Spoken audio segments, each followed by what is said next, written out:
A continuación, comunicación y lenguaje, tercero primaria. Bienvenidos a este espacio educativo Aprendo en Casa. Mi nombre es Lauren Calderón y en esta oportunidad vamos a desarrollar el tema de cómo formular oraciones en orden lógico del área de comunicación y lenguaje de tercero primaria. En lengua de señas hoy me acompaña Mauricio. Hola Mauricio, mucho gusto. Si en casa hay alguna persona con discapacidad, recuerda que este tema le ayudará a ejercitar las habilidades y destrezas del área lingüística. Y si cuenta con ayuda familiar, será mucho más fácil. Antes de empezar, te recomiendo que laves tus manos constantemente con agua y jabón. Vamos a dar inicio. Ven para acá. Te voy a explicar una estructura de oraciones, porque dependiendo del idioma que desarrollemos en nuestra comunidad, es la forma que vamos a utilizar. Para estructurar una oración en el idioma español, utilizamos este orden: sustantivo, adjetivo y verbo. Pero, por ejemplo, cuando estamos hablando en un idioma maya, utilizamos la estructura completamente diferente. Escribimos primero el verbo, después el adjetivo y por último el sustantivo. Por eso es importante que cuando tú estés en contacto con personas de otras comunidades, prestes atención a su estructura gramatical. Ellos estructuran de forma diferente las oraciones, por lo cual a la hora de hacer la traducción no puedes hacerla de forma literal, porque si no, para ti estaría en un orden ilógico, pero para ellos tiene una estructura lógica su oración. Vamos a ver las partes de la oración. Este es nuestro tren de las oraciones. Nuestro tren de las oraciones está formado por artículos, sustantivos, adjetivos, verbos y adverbios. ¿Te recuerdas qué es cada uno de ellos? Los artículos son los que nos señalan al sujeto, nos ayudan a complementarlos. Puede ser la, los, el, unos. Próximamente vamos a ver más ejemplos. El sustantivo es a quién se refiere en la oración. Los adjetivos nos indican las cualidades de la persona. Si en un sustantivo yo estoy hablando de un animal, una persona, una cosa, el adjetivo me va a indicar cómo es, alguna cualidad. Puede ser el color, puede ser su forma de comportarse, sus emociones. En el verbo me van a indicar la acción. ¿Qué es lo que está haciendo esta persona, animal o cosa en la oración? Y por último, el adverbio. El adverbio es el que me va a ayudar a complementar toda mi oración. Pero la oración se divide también en otras dos grandes partes. ¿Cuáles son las partes en las que se divide una oración? Creo que te recordarás que te han enseñado en otros grados que se divide en sujeto y predicado. Pero el sujeto, ¿por qué está formado? El sujeto está formado precisamente por el artículo, el sustantivo y el adjetivo. ¿Por qué razón? En este ejemplo vamos a ver, los niños juegan en el parque. Los niños es mi sujeto, está formado por un artículo y un sustantivo. En este caso no hay un adjetivo, pero yo le podría agregar, los niños alegres juegan en el parque. Este adjetivo es la cualidad de mis niños.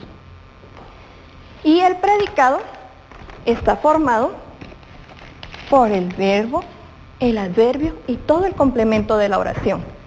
En nuestro ejemplo, la niña lee un cuento, el predicado está formado por el verbo leer y por las palabras un cuento. ¿Ya te has recordado entonces cuál es la estructura de una oración? La estructura que te presenté en este momento es para el idioma español. ¿Te recuerdas la observación inicial? Cuando es para otros idiomas, la estructura gramatical cambia. En el caso del idioma maya, ¿cómo era el orden? ¿Te recuerdas? Tomemos en cuenta otra vez, es verbo, adjetivo y sustantivo. Y para el idioma español, sustantivo, adjetivo y verbo. Ahora veamos unos ejemplos de artículos. En los artículos tenemos, por ejemplo, la palabra el, las, unos, una, unas, un y la. Sustantivos, ¿te has dado cuenta cuántos sustantivos tengo acá? Hay sustantivos comunes, hay sustantivos colectivos. Veamos algunos de ellos. Abuelos, pájaro, escuelas, puentes, plaza, mercado, comunidad, vendedoras. Y por último los adjetivos, que son las cualidades de los sujetos de los que vamos a hablar. Bullicioso, limpia, sabios, solidaria, altos, alegres, organizados, azul. Te daré unos segundos para que observes todas las palabras. ¿Por qué razón? Porque con estas palabras vamos a formar oraciones. Acá tengo exactamente 8 oraciones, que a la hora que juguemos como estilo rompecabezas, vamos a descubrir cuáles son. Comienza a asociar. Si estoy hablando él, quiere decir que me refiero al género masculino y al número singular, porque él puede ser un hombre, un animal o una cosa, y es masculino. ¿Con qué sustantivo lo puedo asociar? Abuelos no, porque está en plural. Pájaro podría ser. Escuelas definitivamente no. Puentes no, también está en plural. Plaza tampoco. Mercado podría ser. Comunidad no. Vendedoras tampoco. Entonces, ¿cuál es mi ejercicio? En este momento yo voy a tomar las palabras y voy a formar mi primera oración. Por ejemplo, me parece que combina más con pájaro. Entonces haremos un cambio acá. El pájaro. ¿Y qué adjetivo puede combinar? El pájaro bullicioso, limpia, sabio, solidaria, altos, alegres, organizadas y azul. ¿Qué característica podría tener en este momento el pájaro? Puede ser el pájaro azul. ¿Te has dado cuenta? Formamos nuestra primera oración. Ahora tengo el artículo las. ¿Qué palabra podría combinar de todas las que tengo acá? Me parece que las escuelas es una buena forma de combinarlo. ¿Y en las escuelas cómo somos? Bulliciosos, limpios, sabios, solidaria, altos, alegres, organizadas. A mí me gusta cómo combina con alegres. Entonces haré esa combinación. Las escuelas alegres. Ya tenemos 2 oraciones. El pájaro azul y las escuelas alegres. Ahora vamos a combinar el artículo unos. Unos, puentes.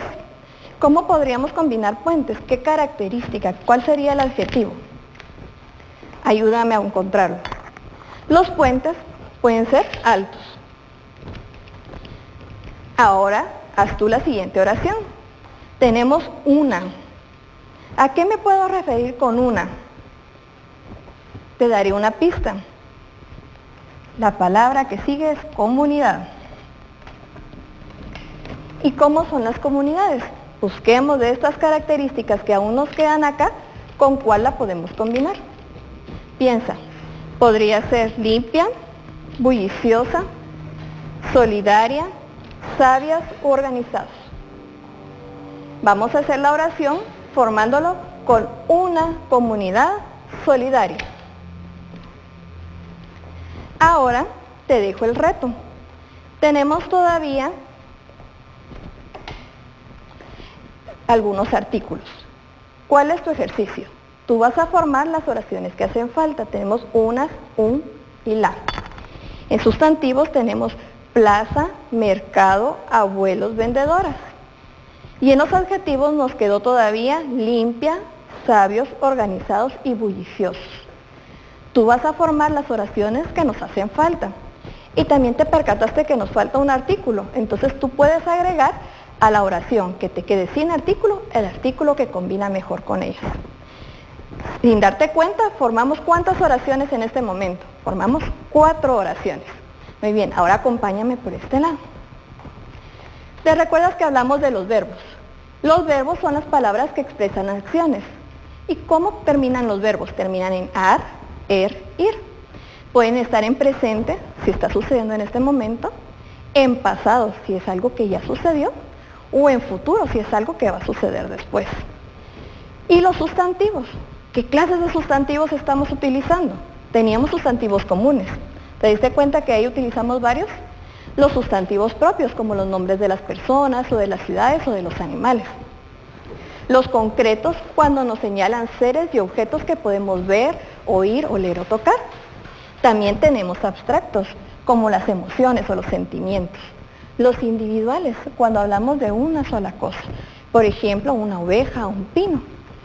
Los colectivos, cuando hablamos de un grupo, como un rebaño o un pinar. Y te recuerdas algo muy importante, lo mencioné en una de las explicaciones. Hablamos siempre de género y de número. ¿Por qué razón? porque el género nos va a indicar si estamos hablando en masculino o en femenino. ¿Cómo sé cuál es masculino y femenino? El masculino lo podemos combinar con el, los, y por lo regular termina en letra O o en las letras O, S, si estoy hablando en plural. Y el femenino lo puedo combinar con la o con las y va a terminar en A o en AS. También los puedo tener en número singular o en número plural. Singular cuando me refiero a un solo objeto, una sola persona o una sola cosa. Por ejemplo, árbol o música. Y en plural cuando me refiero a varios, a un grupo de objetos, a un grupo de personas o de cosas. Por ejemplo, los árboles, la música. Acá ves otra telaraña. ¿Cómo vamos a utilizar nuestra telaraña? Acá tengo nombres de personas, tengo adjetivos, tengo artículos, tengo verbos. Entonces, ¿qué tengo que hacer? En mi telaraña yo voy a moverme para el lado que yo quiera, no hay una regla específica. Consiste básicamente en que voy a seleccionar. Por ejemplo, acá tengo Julio y la palabra más cercana es estudiar, entonces me quedaré ahí, Julio estudiar. ¿Qué puedo crear con Julio y estudiar? A Julio le gusta estudiar. Ya tengo una oración. Acá tengo el nombre Antonio y tengo bailar. Entonces podemos hacer una oración con Antonio le gusta bailar en la fiesta. Entonces puedo ir utilizando las palabras que yo tengo acá y enlazándolas con otras para formar nuevas oraciones. Entonces esa es tu tarea. ¿Qué vamos a hacer? Como es importante ejercitar todo lo que aprendemos, hoy le vas a pedir ayuda a algún adulto que tengas en casa o puede ser alguno de tus hermanos o algún familiar o la persona que te esté acompañando en este momento. Van a crear una telaraña. Puedes copiar esta o puedes hacer una telaraña de palabras. Colocan la forma de la telaraña y cada quien escribe una palabra en uno de los espacios. Posteriormente pueden jugar a la telaraña. Entonces, ¿cómo harán? Van a seleccionar un lápiz y se van a ubicar en la primera palabra. Y se pueden mover para el lado que ustedes quieran. Lo curioso de este juego es de que ustedes le van a colocar una X a la palabra que ya utilizaron. Entonces, si ya utilizaron esa palabra, la persona que le toca tiene que buscar nuevas palabras para formar oraciones. El que logre hacer más oraciones con las palabras de su telaraña es el que ha ganado el juego. Jugar y estudiar es importante. Recuérdate que se te queda más cuando aprendes de forma de juego. Entonces, les pido a todos en casa que ayuden a los chicos en este momento a hacer este juego. Ten presente guardar todos tus trabajos y ejercicios en tu portafolio Aprendo en Casa. ¿Qué aprendimos hoy? Aprendimos a formular oraciones con orden lógico. Y sabes un secreto, cuando estés en otros grados vas a descubrir que a ese orden lógico le llamamos concordancia. Cuando nuestra oración tiene un orden estructurado, le llamamos concordancia. Es cuando una persona habla de forma correcta, tú dices, ah, sí, se entendió bien. Pero si una persona no estructura sus oraciones en este orden lógico, muchas veces puede confundir y el mensaje ya no llega de forma correcta. Por eso es importante este tema. Comparte todo lo aprendido con un adulto. Te recuerdo, lávate las manos constantemente con agua, jabón o desinféctalas con gel antibacterial. Recuerda, utiliza siempre tu mascarilla. Es importante que sigas todos los consejos y medidas de seguridad. Quédate en casa, juntos saldremos adelante.